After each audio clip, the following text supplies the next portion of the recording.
guys, it's again, and today's tutorial is going to be pretty short, pretty simple. It's going to be on excitement or in general distortion.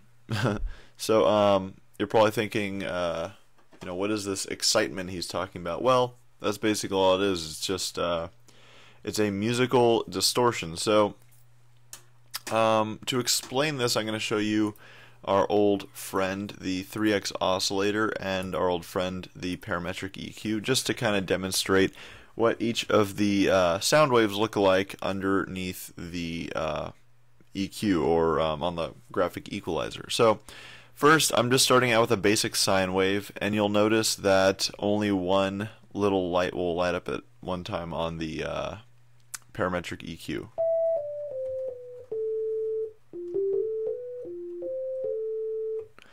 Right, so you only see one guy light up there. That's known as the fundamental frequency. It's the frequency below all the rest of the frequencies. It's kind of like the very lowest note in the series of harmonics. Basically all that means is that's what the note is based on. So if I play a C, or if I play a D, or an E, and there's harmonics that are above it, no matter what the harmonics are, the fundamentals an E, so it's going to be an E or a D or a C or whatever. Alright. What is a harmonic? Well, it is a sound wave, or rather a sort of part of the sound that's generated above the frequency at a certain distance from the frequency based on a prior equation created by the designers of the synth. So I'm going to show you a saw wave here. And aside from the obvious aliasing you hear with 3x oscillator, you'll notice that there's a bunch of little red lines that go up. Those are the harmonics, but check out the lowest frequency that you can see. It's this guy right here. That is the fundamental. It's C, D and E right there, and so that's the fundamentals right there. The same thing with the square wave. The only difference between the saw and the square wave is they just generate different orders of harmonics. Like I said, the numbers are generated by a certain equation. I could pull up some equations for you guys, or you could just Google them if you're super into that, which I'm sure you probably aren't. But anyways, same with the triangle wave. Alright. This little pulse guy, or the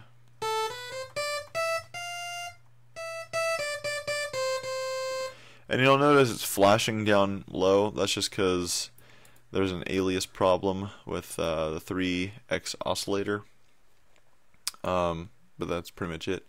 Now let me show you what the lesson's really about.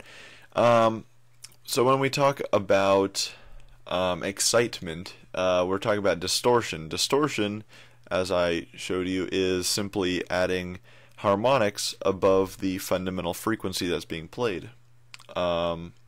So say you're listening to a song after you've completed a certain song, and you're thinking to yourself, well, gee, this song is really bright. I like the way it sounds. It's really full, nice and punchy. It's got a lot of air to it. But I've tried EQing some air in at 12K, and nothing's happening. It's not sounding as professional. It just doesn't sound quite right. Well, the reason that is not necessarily because you are amplifying. It's not because the original artist or mastering engineer amplified the already existing frequencies up in the high range.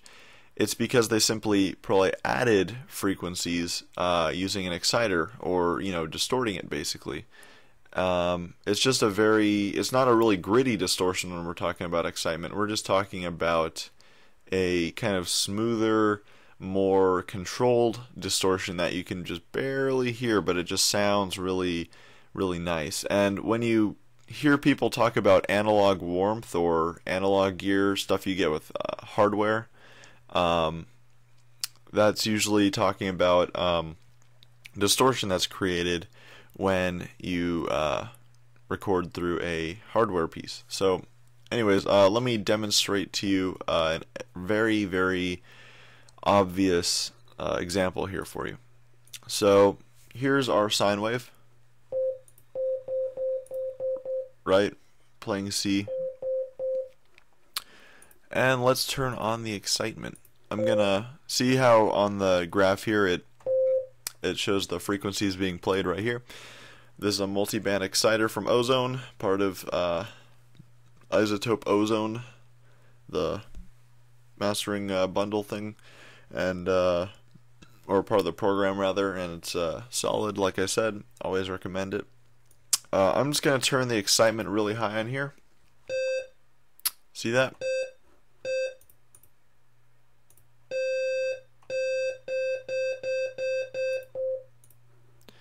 And now it sounds similar to a square wave, which is interesting.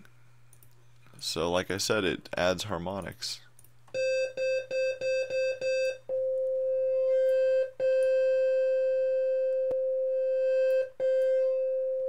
Right? And you can see them, the harmonics light up.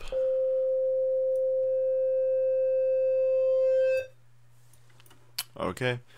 And another thing, so I'll demonstrate for you how you can use this when you're, say, mastering a song.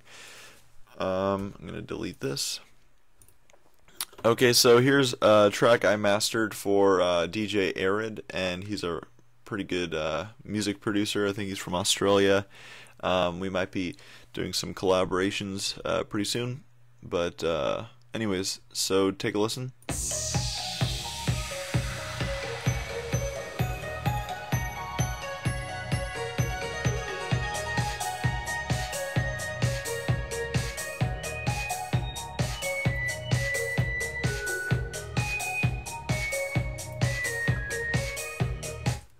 Okay, so it sounds pretty good. Nice job with the mix. But we can add a little bit of excitement, and it will sort of bring it to life a little bit more, and it'll give it a little bit of more of a fullness that you hear with a lot of commercial tracks. So let me kind of turn some faders up. I like the dual triode algorithm. You have to pay an extra $1,000 for it, or rather an extra $800 for it. But it's really, really, really solid. I really like it. It's supposed to emulate the 12AX7 preamp, as I said in my previous video. But either way, it just sounds really pleasing. It adds some nice harmonics.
So as you can see, it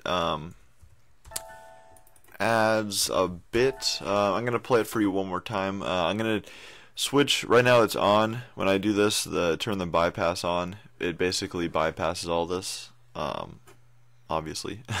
Yeah,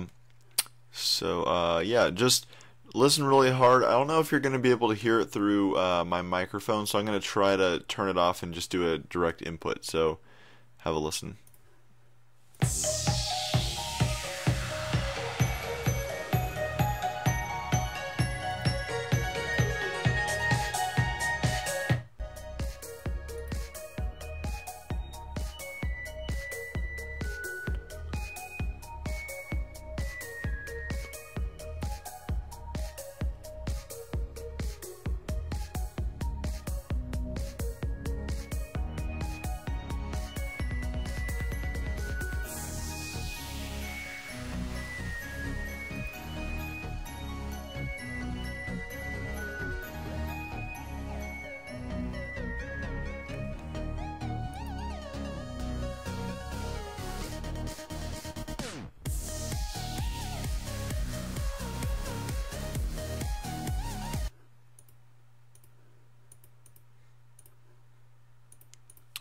So hopefully you get to hear it there, just a little bit. It's a very subtle effect. When I'm doing mastering, I tend to use it in pretty good moderation. The thing is, when it comes to just mastering overall, it's all the little things that sort of add up in the end. So if you just add a few harmonics here or there, you'll end up with, and you do it with caution, because it's easier to overdo it than to not overdo it. You'll usually end up a lot happier, because it sounds really pleasing, but you just listen to your song when you're doing that. Listen to it for a while, because if you just start dialing up numbers like I did, there are often times where when you start out you dial up way too much, and when you listen to it later it really hurts your ears, even though it sounds good at first, just because it's so there's just so much sound, but anyways, I digress. That's for probably a later lesson in mastering, but yeah, that's pretty much excitement in a nutshell. Go check out DJ ArRod. He's a pretty good music producer, pretty cool guy. I'm going to leave the link to his YouTube in the description box. And as always, if you could check out my songs, I'll leave the link in the description box. I'm still working on some songs, so hopefully I can put out some new stuff within the next month or two. I'm also kind of working on tuning my room right now. Really cleaned it out, and maybe I'll do a tutorial on how to tune your room as well. I don't know. Just if you're interested, I guess leave a comment or something. Also, if there's anything you want me to cover about FL Studio, about music production, anything, just leave a comment, and yeah, just leave a comment about what you want me to cover. So I appreciate that you're watching my video here, and I'd appreciate it if you could check out my song, and thanks for watching.